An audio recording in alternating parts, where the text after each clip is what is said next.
ครูบาอาจารย์มีหลวงปู่ศูนย์ของเฮาพระอาจารย์บัวบานพระอาจารย์บีขอโอกาสนำครูบาอาจารย์และก็ขอบอกขอบใจขอบคุณที่ได้มาพักนับลาตรีหนึ่งคืนหนึ่งผ่านไปแล้วก็นอนรับดีฝันเห็นแต่ครูบาอาจารย์ได้เกี่ยอาจารย์บัวบานฟังฝันว่าจัดงานปริวาสเพราะว่ามันเคยจัดแล้วมันฝันกับฝันเห็นเนี่ยแหละนั่นมื้อนี้ก็พระอาจารย์บัวบานของเฮาเพิ่นก็ว่าให้ญาติทานออกยาปราศัยนั้นออกตนญาติโยมอีกครั้งหนึงอาตมาก็เวลาน้อยก็จะพยายามย้อนหลังตัดตอนว่ากลัวจะได้ไปฝรั่งเศสนี่ก็ได้โทรมาก่อนนะว่ามาหาอาจารย์บัวบานเพื่อขน่อยมันบ่เก่งภาษาอังกฤษเว้าเพิ่มพร่ำๆเว้าก็มันเสียงมันบ่ได้นะก็มีพื้นฐานเล็กน้อยพอเอาตัวรอดอยู่บัดแท้ๆแล้วมันบัดเขาเว้ามามันฟังยากเลยว่าอาศัยอาจารย์บัวบานแล้วก็โทรมาหาแม่ยังไม่ออกคำพูดกับสามีเพิ่นนี่นะว่าเดี๋ยวนี้ญาติจะไปพักอยู่หั่นพอซอยใดก็ซอยเด้อพาไปติดต่อยุ่นขึ้นเมื่อฝรั่งเศสแน่เพิ่นก็มาอันนี้เนาะคือว่าไปดอกออกเอานี่ญาติบ่เก่งปานใดเข้าไปงงๆอีกพระผู้เฒ่าเนาะอยากให้พาไปพุ่นแล้วส่งฮอดบ่อนมันเกียรติมันพุ่นแห่งดีหรือบ่ฮอดก็ส่งวันเช็คอินเช็คอิหยังนะก็ดีใจสิอุ่นใจนะไปผู้เดียวมันบ่อุ่นใจอันนี้คือพระอาจารย์บัวบานเพิ่นได้เล่ามานะว่าญาติเป็นหยังจังได๋ไปอยู่เพชรโนก็เพราะว่าสู่อาจารย์บุญสูงบ่ได้อาจารย์บุญสูงยอมไปตะกี้ก็ว่าจากมานี้แต่ว่า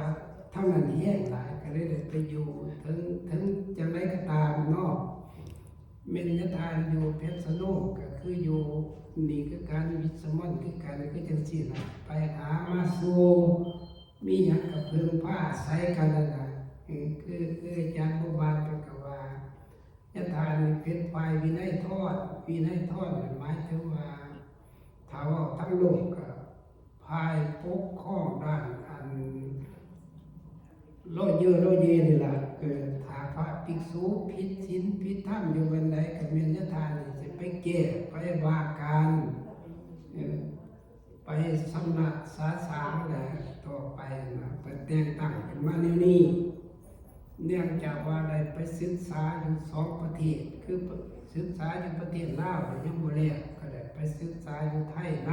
ำเกี่ยวกับอันพระวินัยโทษนี่ล่ะเกี่ยวกับศาสนาที่เพิ่นว่านี่ล่ะส่วนซิมมาที่คณะทานบ่ไปก็บ่แล้วเบิดอยู่ในอเมริกาเป็นหยังจังว่าซั่นเพิ่นก็มีความรู้เบิดอยู่แต่ว่าเพิ่นบ่ได้รับแต่งตั้งบ่ได้ทำหน้าที่บ่ได้รับหน้าที่คือญาติทานได้รับหน้าที่แล้วก็จำเป็นต้องได้ไปฝรั่งเศสก็คือกันเป็นหยังจังได้ไปผูกพันธสีมาหรือว่าไปสวดพันธสีมาอยู่หันก็เนื่องจากว่าพระผู้ใหญ่ที่เป็นฝ่ายวินัยทอดอยู่หันนั้นเฒ่าแล้วอายุ80ปลายแล้วลูกยากยังยากมากบ่ได้บัดนี้ก็เลยพวกเจ้าภาพเพิ่นคือพระอาจารย์อามนและพระอาจารย์สาธิมาพักอยู่วัดเฮาที่ผ่านมาญาติต้องดีไปบ่ไปบ่แล้วสัตว์เพราะว่าบ่มีพระผู้ใหญ่อยู่หั่นบ่มีพระผู้ใหญ่พาเฮ็ดพาทำพวกขน้อยก็บ่คล่องแคล่วปานใดว่าซั่นบ่มาบ่ได้คือจังซี่แล้วก็ต้องจังได๋ยากก็มาอาศัยญาติโยมเฮาอยู่นี่แน่อาศัยอาจารย์บัวบานปู่สูงเฮาแน่ปู่ศูนย์เฮาแน่ให้ซอยเหลือพาไปพามาไปส่งนี่ล่ะญาติทานบ่เก่งทั้งนี้ไปเก่งทั้งหนึ่งผมบ่เก่งทั้งหนึ่งนะบางทีก็มาดีใจเพราะว่าเดี๋ยวนี้ทั้งคณะสงฆ์ลาวเฮาเพิ่นว่าสวดนาคก็บ่ให้สวดคือเก่าเอาแบบไทยเบิดว่าซั่นแบบตั้งสายญานะอันแบบลาวเฮาก็แบบว่านาคาติสาแบบว่านาโค นะมาบาดีแบบไทยนี่เพิ่นอยากหาแบบไทยมันสากลเพราะว่าได้ตั้งสายญาขึ้นในบัดนั้นโลดเล่าเฮาอันสวดแล้วจะมาตั้งสายญาที่หลังนั่นน่ะก็เลยบ่อยากคักคือว่าแต่ก็คักอยู่แต่ก็ว่าจะให้มันชัดเจนขึ้นก็เลยเอาแบบไทยๆบัดนี้ยะทานเองเพิ่นเฮียนทั้งลาวทั้งไทยเฮ็ดน้ำไทยก็เป็นเฮ็ดน้ำลาวก็เป็นทั้งนั้นก็เลยว่าผู้ใดสิสวดนาคได้เบิดว่าเป็นแบบนี้ ประกาศหายอยู่3 ปีหาพระสิมาสวดแบบ ก็เลยมาบอกน้ำอาจารย์บัวบานว่าจะไหนอาจารย์บัวบานงานโจเจียเขาสิมาถึงกันมีนาค6 โตสิมาบวชไผสิสวดว่า6 อื่นก็สวดได้แต่หน้าค่าติด3เพิ่นพอมอบมาให้ทานนี่บวชแบบตั้งสายญาติด้วยอาจารย์บัวบานซอยยะทานได้ไปญาติสวดไปเพื่อคำว่าท่องได้2-3 วันได้สับสวดใส่กันคำว่าอาจารย์สางถือการอมลมคือหนาคือตาแบบนี้ยะทานนี้ก็โอ้ยเกือบสิบ่ได้ลูกศิษย์มาได้อาจารย์บัวบานตอนนี้ไปสวดทางด้านนี้นะ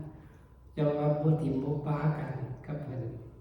โอ้ยจะเป็นเพิ่นเว้าง่ายฟังควบอาจารย์สางกับอาจารย์บัวบานมาโอ้อื่นน่ะซอยก็น้อยแน่เฮียนสวดเดียวเขาเจ้าก็บ่เฮียนโอ้เด้เฮียนยากกับพระโลจะตั้งใส่ยากเพราะมันมีวิพัฒน์ปัจจัยที่ละคือกันกับภาษาอังกฤษก็ยังมีเวิร์กมีหน้ามีแอดเจคทีฟเนาะอันนี้ก็คือกันกับภาษาบาลีคือกันคันบ่ฮู้แน่บ่สำนักนี่ก็บ่เป็นได้เปลี่ยนวิพัฒน์ปัจจัยอันนี้ก็เลยได้อาจารย์บัวบานให้มั่นใจได้เพิ่นได้เดี๋ยวนี้สวดหน้าแบบนี้สบายมากถามว่าจะสวดผู้ใดจะบวชก็บวชแบบนี้ก็ดีคือกันง่ายๆวกเข้ามาจักหน่อยเพื่อบ่ให้เป็นการเสียเวลาเพิ่นว่าเฮ็ดหยังบ่อยๆก็ได้บ่อยๆเพิ่นว่าคือยะทานนี้ก็เคยได้เทศน์ให้ฟังอยู่ว่ามีอยู่ในพระสูตรสูตรหนึ่งกล่าวว่ามีชาวนาผู้หนึ่งอยู่เขตมคธอยู่พุ่นแลอยู่อินเดียสมัย 2,500 กว่าปีมาแล้วนะชาวนาผู้นั้นเราไถ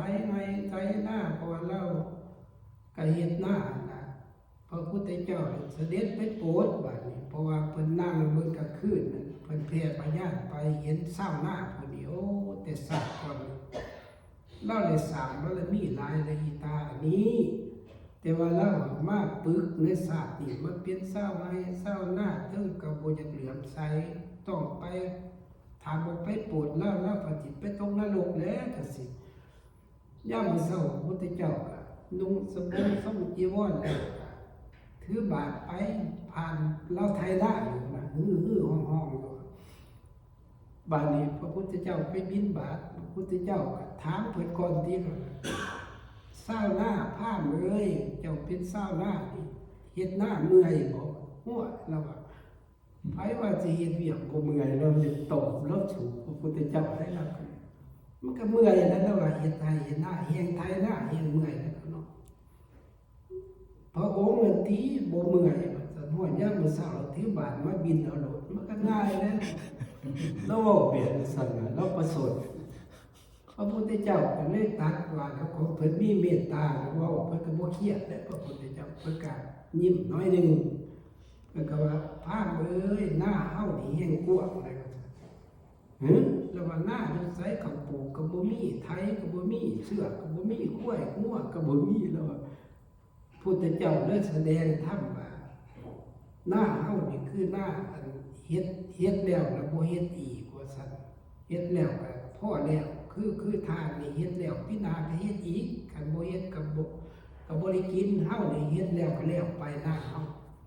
อยู่ไสอธิบายเบิ่งพุทธเจ้าก็อธิบายว่าการเจริญวิปัสสนากรรมฐานนี่ก็สติคือเสื้อเพิ่น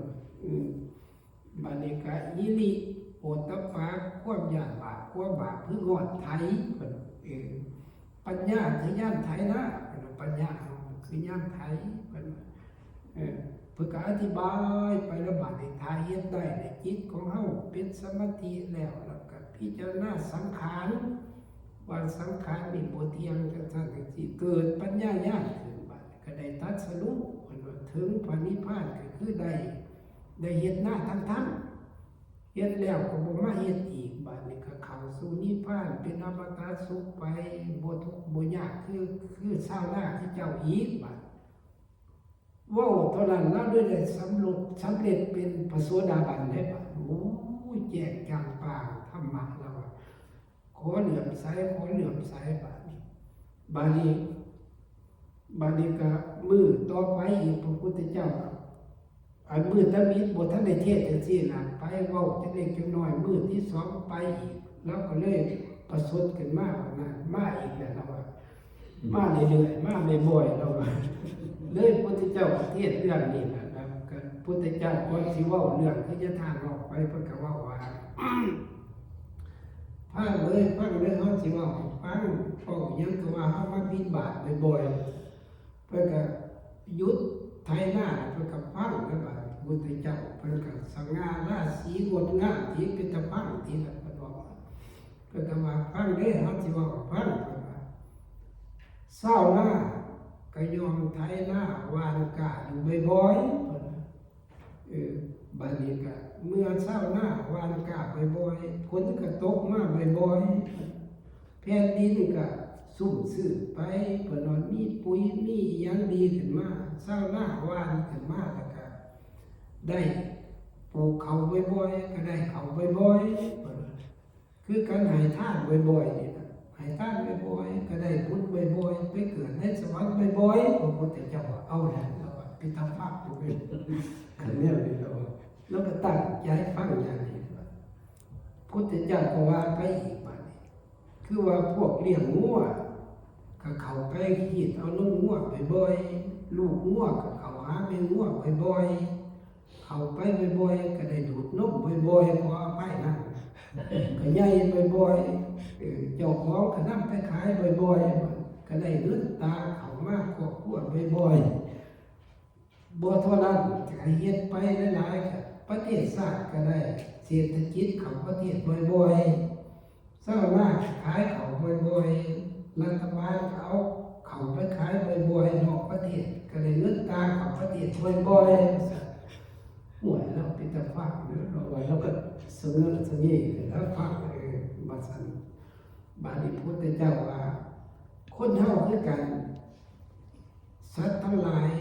ยอมเข้าสู่ขั้นมารดาบ่อยๆขั้นเข้าสู่ขั้นมารดาบ่อยๆก็เกิดบ่อยๆขั้นเกิดบ่อยๆตายบ่อยๆบัดนั้นตายแล้วก็เข้าสู่ประสาทบ่อยๆบัดนั้นหากว่าผู้ใดเกิดขึ้นมาแล้วเกิดขึ้นมาบ่อยๆแต่ว่าเกิดขึ้นมาแล้วมีสติปัญญาก็บ่เกิดอีกเพิ่นว่าถ้าเฮามีสติปัญญาคือถึงมรรคผลนิพพานคือเฮาเฮ็ดเดี๋ยวนี้ก็คืออาจารย์บ่บานพาเฮ็ดนี่แหละนั่งสมาธิบ่อยๆมันก็จะได้สมาธิบ่อยๆได้คันมันยังบ่ทันได้มันน่าสิได้คือหลวงพ่อพุทธทาสเนาะมีคนไปถามเพิ่นพระนิกรที่ดังๆคือจะมีแต่เทศอย่างเดียวหลวงพ่อพุทธทาสเขียนแต่หนังสือพิมพ์แต่หนังสืออย่างเดียวคือบ่เห็นปฏิบัติวิปัสสนาเลยไปถามหลวงพ่อครับหลวงพ่อคือตีแต่พิมพ์ดีก็เฮ็ดหนังสือออกบ่ถอยเฮ็ดอยู่บ่วิปัสสนาหลวงพ่อพุทธทาสว่าไปเบิ่งที่ละข้างล่างเฮาไปแล้วไปเห็นอันหลุมยาวอันมากแม่นหยังหลวงพ่อนี่อะไรหลวงพ่อนี่แหละคือล่องที่เราเดินจงกรมกลับไปกลับมาจุดเพียงหัวเข่ามันอยู่โอ้โหจะหลวงพ่อก็เห็นตัวเราทำมาแล้วเราจะมาสอนพวกท่านนี่แหละเฮาเฮ็ดหยังบ่อยๆมันก็เมื่อมันบ่ทันเกิดก็คือการกว่าเฮานั่งสมาธิไปเรื่อยๆนะครับมันก็บ่ทันเข้าได้ตอนนี้นั่งเข้าก็คือการเฮาเดินจงกรมนี่นะดินตะมิดมันก็แข็งแกร่งเหินไปก็ล้มเพียงหัวเข่าก็เดินจงกรมอยู่บ่เศร้าอันนี้คือการเฮ็ดบ่เศร้าเฮ็ดบ่อยๆมันก็สิได้บ่อยๆได้ออกต้นญาติโยมเด้อขอให้ญาติโยมทั้งหลายสักส่วนกันมาอย่าเบื่ออย่าหน่ายในการเฮ็ดวิปัสสนากรรมฐานให้ขออนุโมทนาสาธุการมีบุญกุศลที่ญาติโยมทั้งหลายได้มาเฮ็ดมื้อนี้ขอให้ ได้มรรคได้ศีลได้ธรรมได้สวรรค์นิพพานได้มรรคผลนิพพานด้วยกันทุกท่านทุกคนเถิด สา สาธุ